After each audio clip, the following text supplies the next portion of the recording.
Assalamualaikum warahmatullahi wabarakatuh. Di sini Waalaikumsalam. kami Kelompok 3 akan mempresentasikan dari wawancara PT Akul Indonesia Persada. Nah, sebelum memulai presentasi ini, izinkan kami memperkenalkan terlebih dahulu.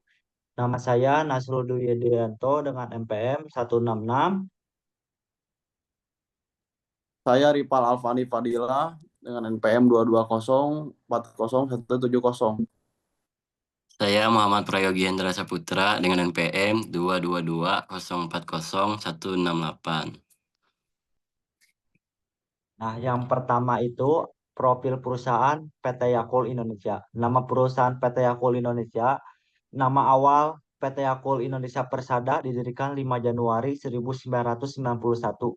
Perubahan nama menjadi PT Yakul Indonesia pada tahun 2005. Kantor pusat dan pabrik Jalan Pulau Kambing, kawasan industri Pulau Gadung, Jakarta Timur.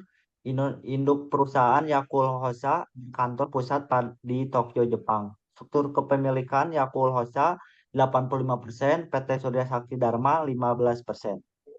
Nah, Direktur utamanya Takashi Negosi, industri makanan dan minuman, fokus usaha produksi dan distribusi minuman probiotik Yakult Indonesia.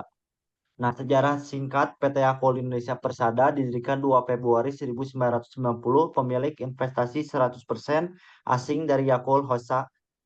Lokasi pabrik Cimanggis Depok, mulai produksi komersial Januari 1991, latar belakang dan pengembangan pembangunan pabrik dimulai pada tahun 1990 dengan standar internasional minuman probiotik. Pemilihan lokasi Cimanggis dilakukan karena strategis dekat Jakarta dan distribusi yang baik ke seluruh Indonesia. Sejak berdiri, Yakult Indonesia telah melalui berbagai milestone seperti ekspansi ke berbagai kota di Indonesia, pengembangan jaringan distribusi yang luas, peluncuran varian produk baru sesuai kebutuhan konsumen. Nah, berikut lampiran rincian bisnis model Canvas. Nah, dilanjut lagi aspek pasar. Pasar minuman probiotik di Indonesia tumbuh pesat dengan 8-12% per tahun, didorong oleh meningkatnya kesadaran akan kesehatan pencernaan dan sistem imun dengan populasi lebih dari 270 juta jiwa, mayoritas usia produktif, serta kelas menengah yang terus tumbuh. Potensi pasar sangat besar. Tren urbanisasi dan gaya hidup tidak sehat mendorong konsumsi suplemen eh, seperti probiotik. PT Yakult Indonesia Persada menempati posisi market leader dengan brand yang kuat dan jaringan distribusi luas, meskipun ada kompetisi secara Calpino dan Vitacam. Yakult tetap dominan berkat loyalitas konsumen dan kepercayaan. Aspek pemasaran produk unggul yang ditawarkan PT Yakult Indonesia Persada menawarkan minuman probiotik dengan Lactobacillus casei-shirota yang dipatenkan dan terbukti secara ilmiah. Setiap botol 65 ml mengandung 30 miliar bakteri hidup yang mendukung kesehatan pencernaan. Keunggulan utama teruji klinis selama puluhan tahun, rasa disukai semua usia, kemasan praktis dan higienis, masa disimpan lama dengan kualitas konsisten dengan kontrol ketat. Aspek pemasaran, segmentasi, targeting, dan positioning. Yang pertama, segmentasi pasar, demografis, anak-anak 4-12 tahun, remaja, dewasa muda, orang tua, geografis, seluruh Indonesia, fokus pada area urban dan semi-urban, psikografis, konsumen peduli kesehatan, keluarga aktif, perilaku konsumen yang rutin mengkonsumsi produk kesehatan. Yang kedua itu targeting, utama, keluarga Indonesia, khususnya ibu sebagai pengambil keputusan. Sekunder, orang dewasa sadar kesehatan pencernaan. Yang ketiga itu positioning. Yakult diposisikan sebagai minuman probiotik nomor satu untuk kesehatan keluarga dengan fokus pada manfaat kesehatan dan rasa lezat. Dan ini memiliki top of mind awareness di kategori minuman probiotik di Indonesia. Nah, selanjutnya akan dibacakan oleh Ripal Afandi. Baik, selanjutnya ada aspek pemasaran, analisis konsumen dan permintaan. Berdasarkan riset konsumen, profil utama konsumen Yakult adalah keluarga berpenghasilan menengah ke atas di area urban dengan anak usia sekolah. Mereka membeli produk ini karena manfaat kesehatannya dan mengkonsumsi secara rutin. terutama pagi dan sore hari. Permintaan Yakult stabil dengan pertumbuhan konsisten meningkat pada musim kemarau dan saat sekolah aktif. Konsumen cenderung loyal dengan elastisitas harga rendah sehingga tidak mudah beralih ke produk lain meski harga naik.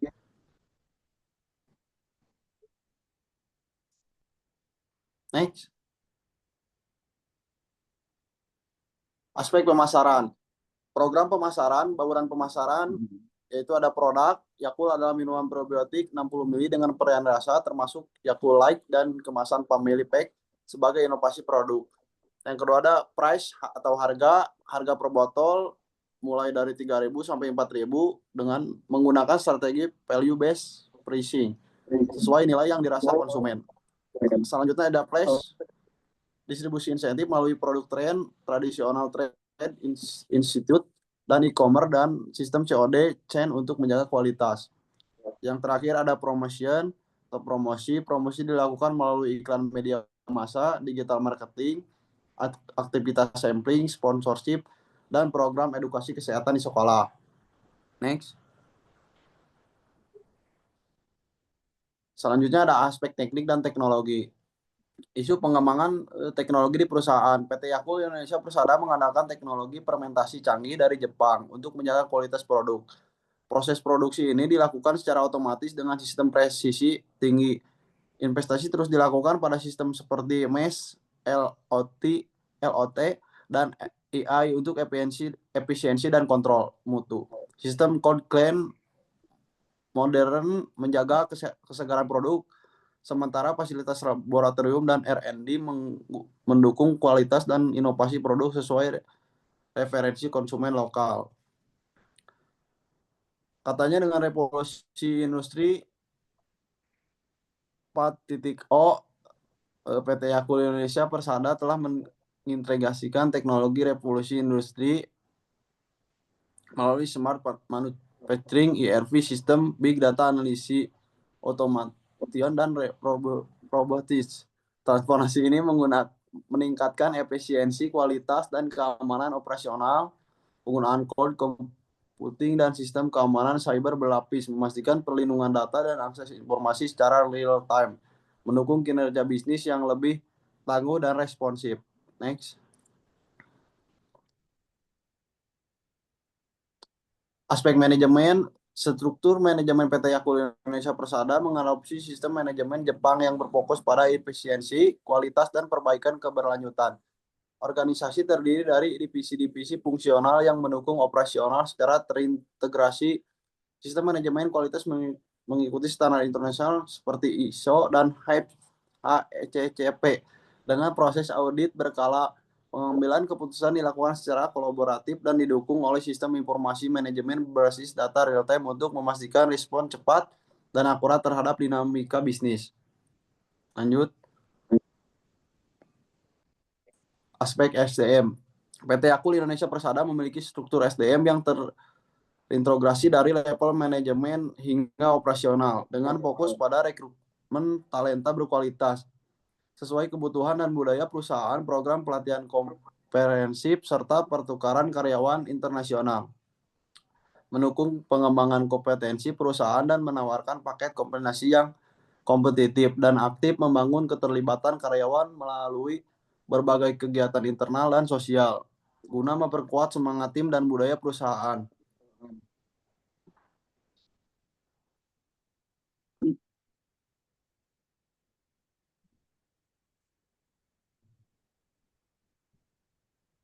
Aspek sosial dan politik. Aspek ekonomi, sosial, dan politik. Yang satu ada ekonomi, pertumbuhan ekonomi di Indonesia yang stabil dengan GDP 5-16% dan daya beli masyarakat meningkat, mendukung konsumsi produk kesehatan premium seperti Yakult. Depresiasi rupiah terhadap yen bisa menaikkan biaya impor dan royalti, tapi lokasi produk membantu mengurangi risiko nilai tukar. Yang selanjutnya ada sosial, meningkatnya kesadaran kesehatan dan populasi lansia mendorong permintaan produk probiotik dan preventive healthcare. Peralihan dari makanan tradisional ke minuman olahraga modern membuka peluang bagi produk inovatif, didukung penetrasi media sosial yang tinggi untuk pemasaran digital. Selanjutnya ada politik, stabilitas politik yang baik menciptakan lingkungan bisnis kondusif, kebijakan pemerintah yang mendukung investasi asing dan industrialisasi, memudahkan perusahaan multinasional seperti Yakult beroperasi di Indonesia.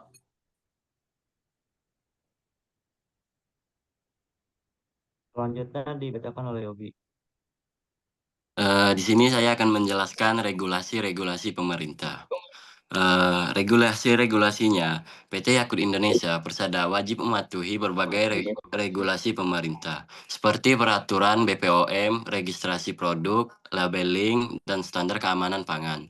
Standar industri dari Kementerian Perindustrian, regulasi distribusi dari Kementerian Perdagangan, aturan BPJS untuk karyawan, regulasi lingkungan dari Kementerian Lingkungan Hidup, dan peraturan pajak dari Direktorat Jenderal Pajak.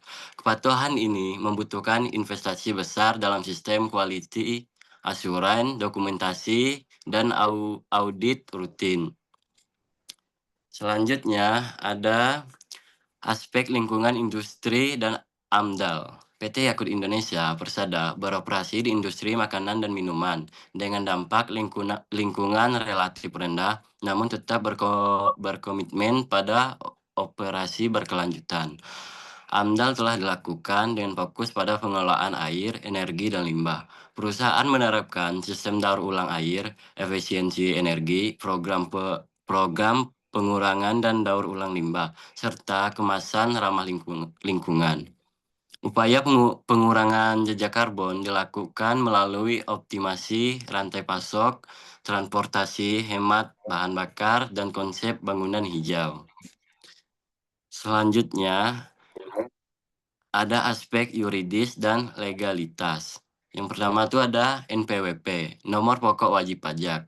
PT Yakult Indonesia Persada telah memiliki NPWP yang valid dan aktif sesuai dengan regulasi perpajakan Indonesia. Kewajiban perpajakan dipenuhi dengan baik, termasuk PPh, Badan, PPN, dan pajak-pajak lainnya yang berlaku. Selanjutnya, aspek yuridis dan legalitas. SUP, Surat Izin Usaha Perdagangan. Perusahaan memiliki SIUP valid yang menjadi syarat legal untuk menjalankan kegiatan perdagangan dan distribusi produk makanan dan minuman di seluruh Indonesia. Selanjutnya ada perizinan. Perusahaan memiliki berbagai izin penting seperti izin edar BPOM, sertifikat halal MUI, ISO 1001 Quality Management, ISO 22.000 Food Safety, HACCP, izin lingkungan, serta izin bangunan dan operasional fasilitas produksi. Semua izin diperbarui secara rutin dan dikelola oleh tim legal dan compliance khusus. Selanjutnya ada aspek lingkungan hidup. PT Yakult Indonesia Persada berkomitmen kuat pada keberkelanjutan lingkungan dengan menerapkan prinsip 3R, Reduce, Reuse, dan Recycle. Inisiatif meliputi green manufacturing, konservasi air, pengelolaan limbah dengan target zero waste, dan pengembangan kemasan biodegradable. Program CSR fokus pada edukasi lingkungan, penanaman pohon, dan kerjasama dengan LSM lingkungan. Perusahaan juga aktif melakukan monitoring lingkungan, pengukuran jejak karbon, pengelolaan rantai pasok berkelanjutan, dan berpartisipasi dalam inisiatif lingkungan nasional dan industri. Selanjutnya, ada aspek risiko. Yang pertama itu ada risiko operasional, gangguan rantai pasok akibat bencana atau pandemi, kerusakan peralatan, kegagalan kontrol kualitas, dan ancaman keamanan siber. Yang kedua ada risiko pasar, persaingan ketat, perubahan preferensi konsumen, penurunan ekonomi, dan fluktuasi musiman permintaan. Yang ketiga ada risiko finansial, fluktuasi nilai tukar rupiah ke yen, risiko suku bunga, risiko kredit dari distributor, dan risiko likuiditas. Yang keempat ada risiko regulasi. Perubahan regulasi keamanan pangan, pajak lingkungan, dan pembatasan impor ekspor bahan baku. Dan yang terakhir itu ada strategi mitigasi. Asuransi komprehensif, diversifikasi pasar dan produk, hedging nilai tukar dan suku bunga, audit kepatuhan rutin, serta perencanaan keberlanjutan bisnis. Dan yang terakhir itu ada kesimpulan. Kesimpulannya berdasarkan analisis menyeluruh, PT Yakult Indonesia Persada sangat layak dikembangkan. Perusahaan memiliki fondasi bisnis kuat dengan keunggulan kompetitif berkelanjutan. Aspek pasar menunjukkan potensi pertumbuhan besar dengan brand yang sudah sangat dikenal dan loyal. Dari sisi finansial, performa stabil dengan profitabilitas dan cash flow positif. Dukungan teknologi mutakhir dan inovasi berkelanjutan memperkuat posisi perusahaan di era industri 4.0. Manajemen profesional, operasi efisien, serta kepatuhan regulasi menunjukkan standar pengelolaan yang tinggi. Mungkin segitu saja dari kesimpulan yang dapat saya sampaikan. Mungkin dikembali lagi pada moderator. Terima kasih presentasi dari kelompok kami. Apabila ada kesalahan, mohon dimaafkan. Assalamualaikum warahmatullahi wabarakatuh. Warahmatullahi wabarakatuh.